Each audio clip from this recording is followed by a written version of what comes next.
let's see who's on the cover of this week's TV Guide. Alright! I might just start reading this magazine on a weekly basis. Sir, we have an incoming transmission. Yes, Jarvis, what is it? We have an alien presence entering our perimeter. Well, what is it? Borg? Centauran? Brainspawn? Worst.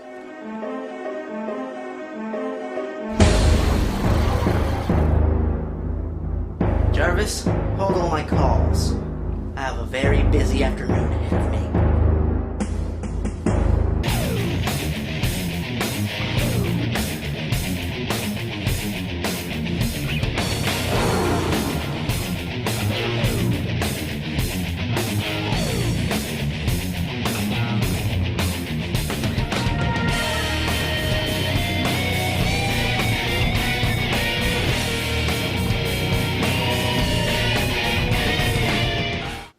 Greetings, fanboys and fangirls. I'm Erod and I'm the Blockbuster Buster. When I heard that Disney was making movies based on their rides and attractions, I laughed my fucking ass off.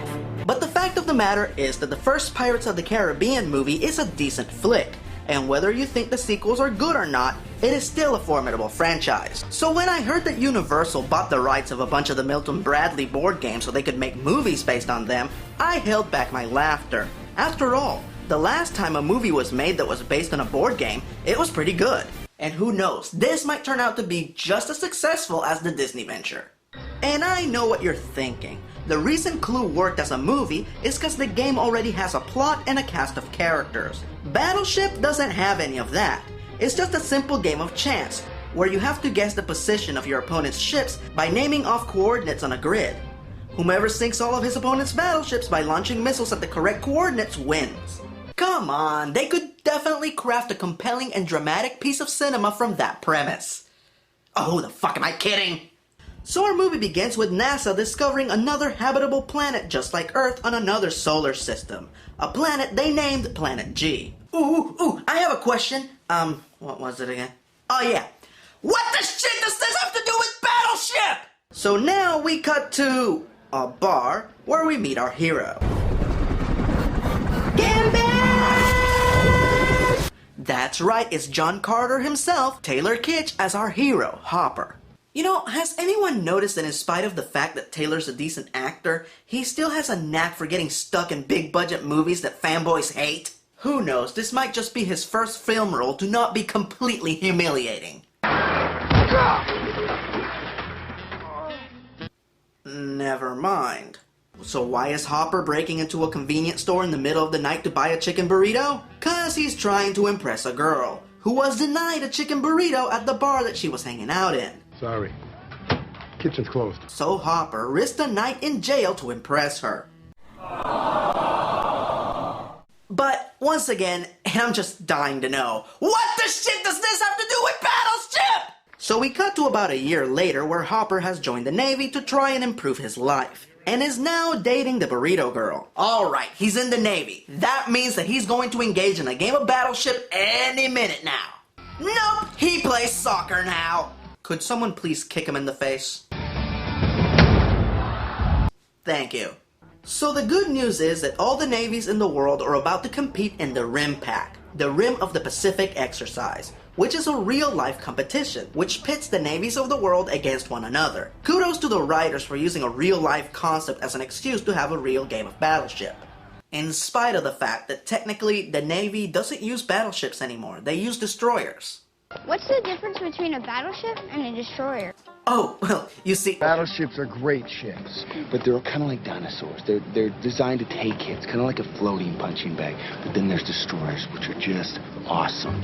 They're designed to dish it out like the Terminator. Hey, douche, I deliver the exposition around here. So our boy here is late to the commencement ceremony. I'm nervous. Shades off. Like the commanding officer. Seriously, why did they let such a screw-up with a criminal record join the Navy? Oh, and yes, that is R&B singer Rihanna in a wig. I would question her presence, but I'm far more astounded they actually got Liam Neeson to be in this fucking thing and play Burrito Girl's father. And that's not all. Doofus Mac Screw-Up over here plans to ask his blessing to marry Burrito Girl. This goes approximately as well as one might assume. I don't know who you are. I don't know what you want. If you are looking for ransom, I can tell you I don't have money. But what I do have are a very particular set of skills. Skills I've acquired over a very long career.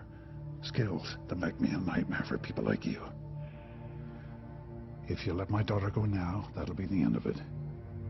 I will not look for you. I will not pursue you. But if you don't, I will look for you. I will find you.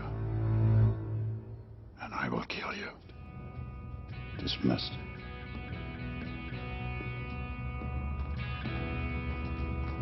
So the rim pack is about to begin at what? Every other ship. I'm excited to see what we learn. We are not here in this weapons room to learn. Wait, so let me see if I can get this straight. So in spite of the fact that this asshole is constantly embarrassing the US Navy, they still gave him command over a vessel during the rim pack? Bullshit! But who cares? 30 minutes into the movie and we are finally going to get to see a game of Battleship. As the rim pack is about to be... What?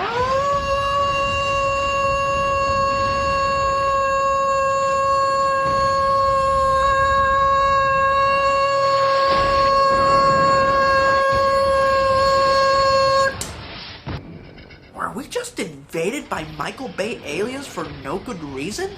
Now, a lot of you sci-fi buffs may question exactly what is the problem with this out-of-the-blue development.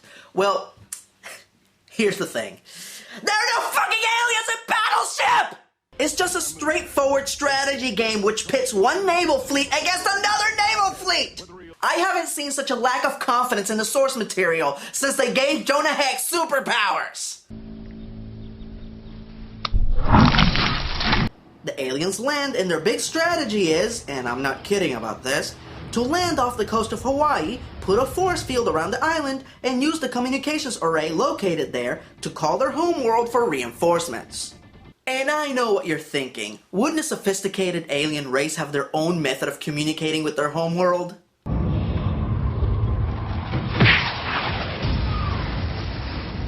So just to be clear, these aliens have the capability to create force fields that can repel both aircraft carriers and fighter jets, but one tiny Earth satellite hitting one of their ships by accident brings it down. Well, it's official, these are the second most incompetent aliens that I have ever seen. Oh, you guys want to know the first? Well, that would definitely be the can't open a door aliens from Signs. We're going to board up every window in this house. How do we know boards will do anything? Because they seem to have trouble with pantry doors.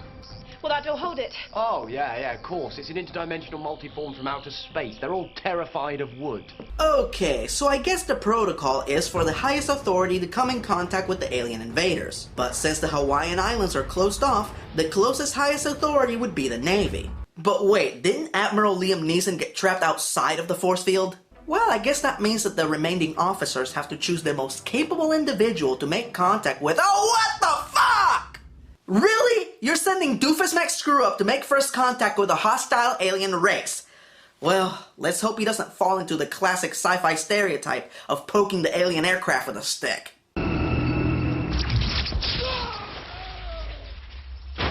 I actually gave him too much credit when I said he would use a stick. Thanks to Lieutenant Doofus, the aliens begin their attack.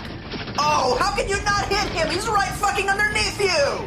Who the hell is commanding that vessel? We're losing ships, sir. What are your orders? Increase speed, drop down, and reverse direction! Lieutenant Doofus's brother gets ready to attack, but the aliens ready their weapons first. Whoa, Lieutenant Doofus's brother, you might want to watch out for the laser cow. What the hell are those?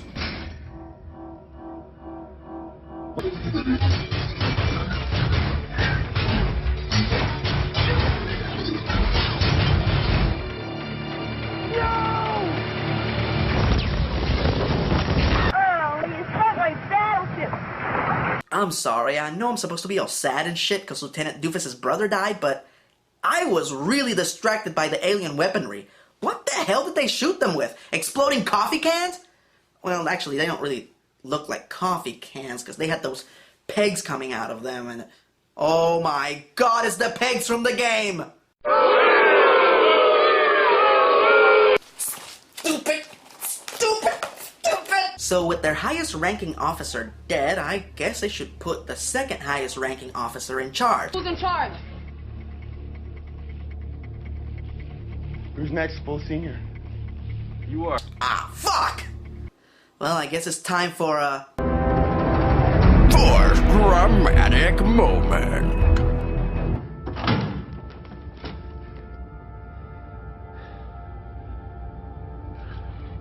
Sir, we need you. We need you now. I can't. If you can't, who can? Captain.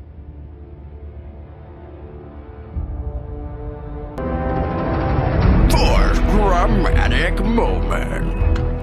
So, since the aliens knocked out their radar, our heroes start using tsunami buoys to track water displacement. And that way they can detect the alien ships, so they can see the position of the enemy when they fire. Hey, this is like a game of battle! Oh yeah. So 1 hour and 11 minutes into the movie did they actually start doing something resembling the game. And frankly, it's really boring. It's kinda like Hunt for Red October, only without the engaging drama, or the good acting, or anything good about it. In fact, it's nothing like Hunt for Red October. Go see Hunt for Red October instead. They literally went from Michael Bay brand gunfire and explosions to this. Notice the lack of escalation. So a few B-2s, E-13s, and 11 misses later, the aliens get wise to their strategy, and our so-called heroes must find a new strategy to beat the aliens. Conveniently, one of the aliens snuck on board off-screen, so Doofus and crew can have a better look at it. If only they could figure out the alien's weakness. Wait a minute, I have an idea.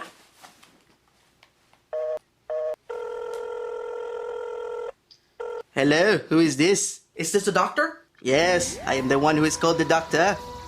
Okay, doctor, here's the situation. The US Navy's facing off alien invaders. Do you have any suggestions? I see. Have you tried offering them a jelly baby?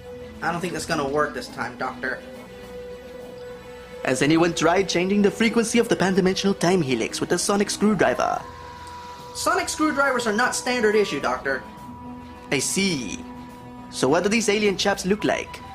Humanoid, 4 fingers, spiky beard, lizard eyes. Ah yes, the Paxians from Metabilis 3. Just shine a bright torch in their eyes and you'll be right as rain. No, there's no way their weakness is that stupid and simple. Blinded by the light, wrapped up like a douche, another runner in the night. Blinded by the light.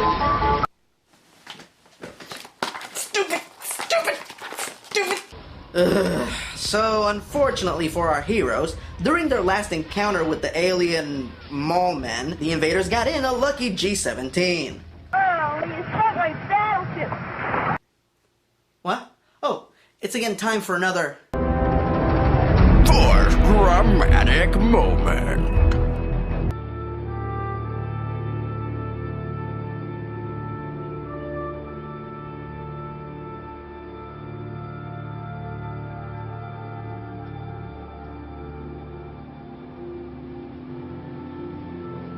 Doesn't end like this.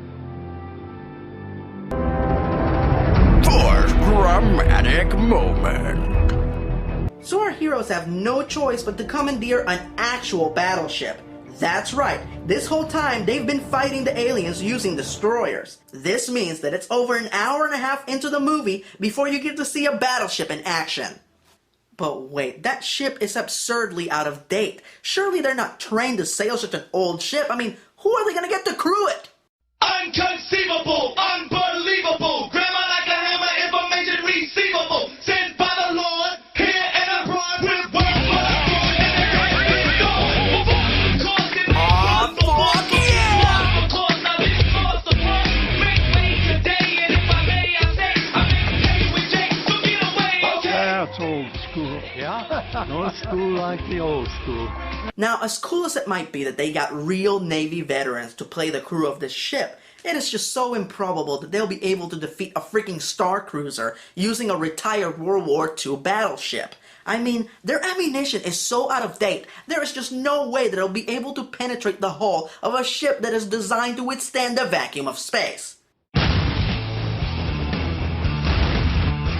Oh, you have got to be shitting me! Oh, how did you miss? How did you miss? Don't you have a targeting system?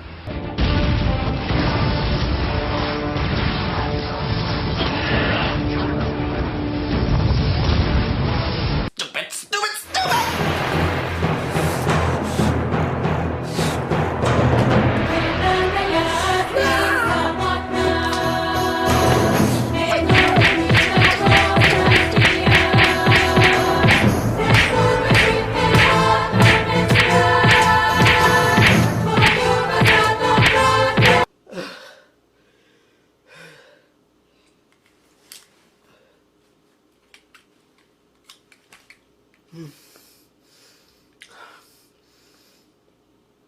Yeah, ready to go again?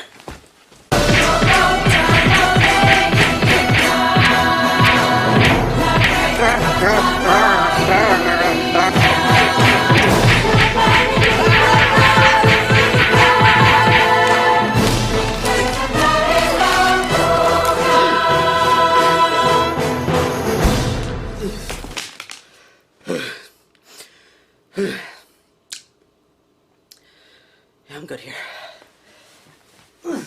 This movie's a silly, salty sea ship of shit. Try saying that 10 times fast. There are aliens in a Battleship movie! Why? And yes, I'm fully aware that there is an alternate version of the board game called Battleship Galaxies. But here's the thing. The game is the same as the original game, but it takes place in space, with ships that are evenly matched going up against each other. And even if this movie was intended to be an adaptation of that version of the game, then the movie should have been called Battleship Galaxies. The plot is like something out of a 1950s sci-fi flick, but without the charm or fun of the 50s. It's like the movie desperately wants to be a Michael Bay movie, which is a style that should be approached with extreme caution. Our hero is the most unlikable prick imaginable. I saved the world. Taylor Kish has scored a turkey. He has starred in 3 major shit bombs in a row. I'm gonna start calling it the Kish Curse. Oh, and before anyone asks, no, I'm not reviewing John Carter. Yes, it was bad, but it just wasn't bad enough for me. So, is there anything good about this movie? Well, there actually is. There is a subplot of an officer who is a double amputee who ends up being the only one close enough to take out the alien's communication array. This I felt was handled rather well. Everything else, not so much. Blinded by the lights, wrapped up like a douche. 3D! But the movie's biggest fail, and I cannot stress this enough, are the aliens. These are the most incompetent, stupid group of alien invaders ever. They only sent 5 ships to invade a planet populated by over 6 billion people. They can erect a giant force field around Hawaii, but their individual ships have no shields. You cannot achieve interstellar space travel without force fields or deflector shields. Gene Roddenberry said so. And then there's the fucking peg missiles. This is the aspect of the game they wanted to be faithful to? Fucking stupid. This is so stupid that it makes Ronald Emmerich's Independence Day look like a work of genius. Ultimately, if you sat down to watch this movie with a group of friends and all of you went into watching it knowing that it was a piece of crap so you can enjoy making fun of it together, then there is a chance you might enjoy it. Otherwise, stay away. So that was one busted, thousands more to go. I'm Erod, and I'm the Blockbuster Buster.